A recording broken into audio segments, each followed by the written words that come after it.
जय श्री कृष्णा, राधे राधे। ओम ज्ञान सागर में आप सभी का बहुत बहुत स्वागत है। मैं हूं रीना शर्मा। आज आप सभी के लिए लेकर आई हूं सूरज रोटे व्रत की जानकारी की खास बातें आज आप सभी के साथ शेयर करूंगी। पियर सुख समृद्धि खातर सूरज रोटे का व्रत महिलाएं और कन्याएं करती हैं। 16 दिनों के गणगौर माता की पूजा में सूरज रोटे के व्रत का खास महत्व है। होली के बाद और गणगौर से पहले जो भी रविवार संडे आता है उसको इसका व्रत और उद्यापन किया जाता है। गणगौर पूजने वाली महिलाएं और कन्याएं गणगौर पूजा करती है और उसके बाद में भगवान सूर्य देव की कहानी सुनती है, अर्घ्य देती है और व्रत करती है। इसका डोरा कैसे और कब बनाएं? इसका डोरा भी होली की झलक को दिखाकर बनाया जाता है और बाद में भी आप बना सकते हैं। कच्चे सूत के धागे लेने हैं, 8 धागों का डोरा बनाया जाता है और उसमें 8 ही गांठें लगाई जाती है और इस तरह कई जगह 16 लड़की महिलाओं को या कई जगह 8 लड़की और महिलाओं को बांट दिया जाता है। 8 या 16 महिलाओं को भोजन कराया जाता है और दक्षिणा दी जाती है। दक्षिणा स्वरूप में बिंदी का पत्ता, सुहाग की सामग्री देते हैं। कई जगह ब्लाउज के फीस, रुमाल, चुन्नी, सूट, साड़ी देते हैं अपनी सामर्थ्य के अनुसार। नहीं तो एक बिंदी का पत्ता और दक्षिणा देकर विदा करें को उद्यापन करते हैं। उस दिन उस डोरे को लेकर और 8 गेहूं के दाने और गुड़ वगैरह लेकर कहानी सुनते हैं और सूर्य देव को अर्घ करते हैं। कई जगह पीपल के नीचे एक कथा कहानी सुनते हैं और कई जगह ये मान्यता है कि खेजड़ी के नीचे जाकर कहानी सुनते हैं। वहाँ पर लोटा जल का भरकर ले जाते हैं और साथ में एक बाल्टी या टोकनी जो भी बर्तन होता है उसमें पानी लेकर जाते हैं साथ में और कहानी सुनते हैं और उस पानी से ही रसोई बनाई जाती है उद्यापन की। और सूर्य देव के लिए एक रोटा बनाया जाता है। 2 रोट बनाए जाते हैं। एक रोट तो गाय या ब्राह्मणी को दिया जाता है और एक रोट में छेद बनाकर सूर्य भगवान को उस पर चुन्नी डालकर लपेट कर सूर्य भगवान को देखते हुए अर्घ दिया जाता है। और इस तरह रोट बनाकर उस रोट को जूठा नहीं छोड़ना होता है। जितना खा सकते हैं उतना बड़ा ही रोट बनाया जाता है। और एक बात का विशेष ध्यान रखना है, रोट के अंदर नमक नहीं डाला जाता है। अलूना मतलब बिना नमक का बनाया जाता है। और इस तरह भगवान की कथा कहानी और विनायक जी की कहानी सुनी जाती है। सूर्य अस्त के बाद जल ग्रहण नहीं किया जाता है। इन खास बातों का ध्यान रखना है। भी सूर्य देव नहीं दिखते हैं तो कैसे अर्घ्य दे, कैसे जल दे? तो सूर्य भगवान दिखता है तो ठीक है, नहीं तो सूर्य भगवान का चित्र या कहीं भी दिखता है वहाँ जाकर सूर्य देव को अर्घ दे सकते हैं। आप कथा कहानी पूजा कर सकते हैं।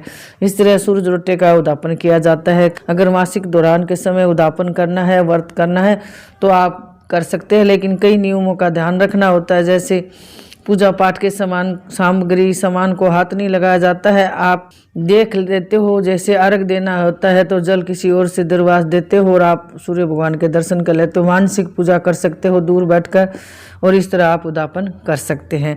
ऐसे ही गर्भवती महिलाएं व्रत रख सकती है या नहीं रख सकती, उद्यापन कर सकती है या नहीं कर सकती, उनके लिए बताना चाहती हूँ कि गर्भवती महिलाएं भी व्रत रख सकती है सूरज रोटे का और उद्यापन भी कर सकती है। कोई दिक्कत नहीं होती है। उद्यापन करे, व्रत करे, पूजा पाठ करे। ऐसा माना जाता है कथा में कि भगवान सूर्य देव ने अपने भक्त की लाज रखी, उसका हर काम बनाया और 1.25 पहर का पियर उसको सुख दिया। इस तरह सभी तरह के सुख समृद्धि और घर में सुख शांति बरकत और पियर ससुराल में सभी तरह की कोई परेशानी नहीं होती है। भगवान सूर्य देव की कृपा बनी रहती है। तो इसलिए सूरज रोटे का उद्यापन व्रत सभी करें, क्योंकि गणगौर का उद्यापन सूर्य देव यानी सूरज रोटे का व्रत करने के बाद ही किया जाता है। इसलिए सभी महिलाएं शादी की पहली साल जब होली आती है तभी इसका व्रत उद्यापन कर देती है। आजकल तो गणगौर का उद्यापन भी साथ ही कर देती है, लेकिन सूरज रोटे का उद्यापन करने के बाद गणगौर का उद्यापन आप कभी भी कर सकती है। इसलिए सूरज रोटे का उद्यापन पहले किया जाता है और सूरज रोटे का उद्यापन आप पियर का होता है। सूरज रोटे का व्रत सभी ऐसे कहते हैं, लेकिन पियर में कर सकते हो तो ठीक है। बाकी आप इस व्रत का उद्यापन और व्रत ससुराल में भी कर सकती है। और आप कहीं भी जा रही है दूर साथ तो वहाँ भी कर सकती है, देश विदेश कहीं भी आप रहते हो, लेकिन सूरज देव का उद्यापन व्रत आप अपने रीति रिवाज के अनुसार कहीं भी कर सकती है। कथा कहानी वीडियो में सुने और व्रत का उद्यापन करें। कई जगह 8 महिलाओं को जिमाया जाता है, कई जगह 9। एक साखिया होता है, खास बात यह साखी बनाया जाता है, यानी साक्षी माना जाता है व्रत के उद्यापन का। जेठूता हो, ननद का लड़का हो, ब्राह्मण का लड़का हो, उसको भी साक्षी माना जाता है और उसको भी सब कुछ सामान दिया जाता है, जैसे रुमाल दो, कपड़े दो, अपनी श्रद्धा अनुसार दक्षिणा दी जाती है। सभी महिलाओं को आप ब्लाउज पीस, चुन्नी, सूट, रुमाल जो भी आप दे सकते हैं दे, और दक्षिणा दे के प्लेट में सुहाग की सामग्री दे। एक तीवड़ जिसको बेस बोला जाता है कई जगह पर, उसमें सुहाग की सामग्री और साड़ी सूट जो भी रखकर अपनी सासू माँ और ब्राह्मणी को पैर छूकर दिया जाता है। इस तरह इसका उद्यापन किया जाता है। जैसी श्रद्धा समर्थ हो, रीति रिवाज हो, वैसे आप इस व्रत का उद्यापन जरूर करें। इसका उद्यापन करने से घर में सुख समृद्धि बनी रहती है, मनोकामना पूरी होती है। तो आप इस व्रत का उद्यापन जरूर करें। आशा करते हैं कि आप सभी को हमारी जानकारी जरूर पसंद आई होगी। और हाँ, हमारे चैनल ओम ज्ञान सागर को सब्सक्राइब जरूर करें, वीडियो को लाइक और सभी परिवार दोस्तों के साथ ज्यादा से ज्यादा शेयर करें। कमेंट बॉक्स में ओम सूर्य देवाय जरूर लिखिए। भगवान आप सबकी हर मनोकामना पूरी करेंगे। तो इस तरह कथा कहानी व्रत का उद्यापन आप कर सकते हैं।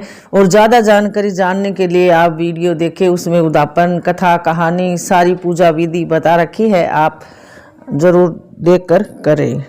तो मिलते हैं ऐसी एक और नई जानकारी के साथ। जब तक आप सभी लोग स्वस्थ रहे, मस्त रहे, खुश रहे, तरक्की करे, उन्नति करे, भगवान आप सबकी हर मनोकामना पूरी करे। तो हमेशा खुश रहे और मुस्कुराते रहे। जय श्री कृष्णा, राधे राधे।